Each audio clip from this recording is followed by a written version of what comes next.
Hey everybody, it's Laura Giles of Pan Society. Thanks for tuning in.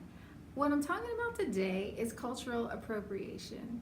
Now, I know this can get sticky, especially when we're talking about something like animism, because there are so many cultures around the world that are animistic. It was the first religion ever. So everybody has animistic ancestors if you go back far enough. Now, let me start out by saying that spirit belongs to everybody, and remember that our mission statement is sovereignty, connection, oneness. So, big picture is that anything that takes away from connection is probably not a value that we want to have.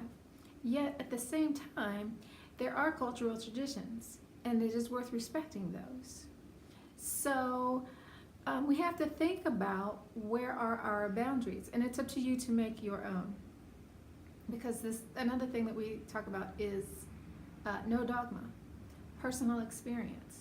So you really do have to decide what is a boundary and what is okay to share. So for me, if I see somebody with a really nice hairstyle and I want to rock that hairstyle, that's just appreciation. And if somebody wanted to rock my hairstyle, I wouldn't have any problems with that. Because I'm a secure person, I'm a sovereign person, and if it looks good on me, it'll probably look good on you, so let's share. But I am from an animist culture, and one of the reasons why I don't ever talk about it is because I see the devastation that has happened in other cultures. When we begin sharing these rituals and these beliefs, then people come in and they start selling it, and they start commercializing it, and they begin to dilute the value of it because now it becomes a commodity. And while people do need spiritual guidance, I don't feel like that's good for the community, and I don't feel like that's good for the individual. So that's actually one of the reasons why I started PAN, so that we can have an authentic thing for modern people without destroying the things that already exist. So that's how I make sense of it. That's how I toe that line. My way of respecting my culture is to kind of leave it alone.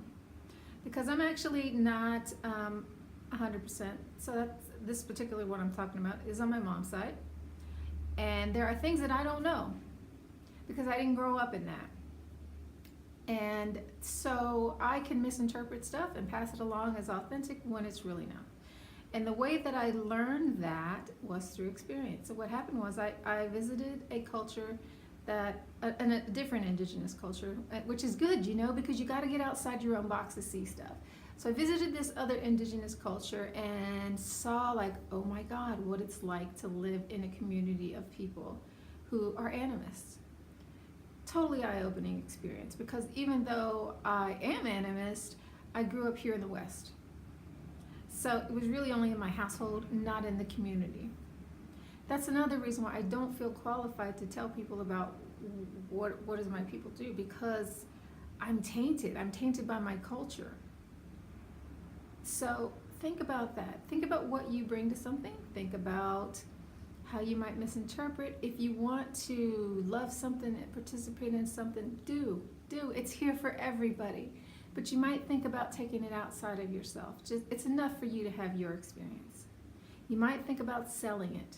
You might think about telling it to someone else. Let the people who it belongs to, the culture that created it, do that. People are always changing, culture always changes, but I don't want to be the one that influences it to be something less than what it is.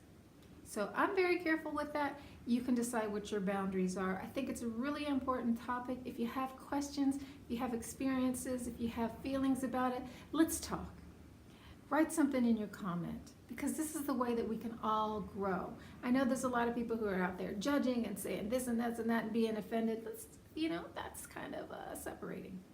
So let's come together and have a conversation.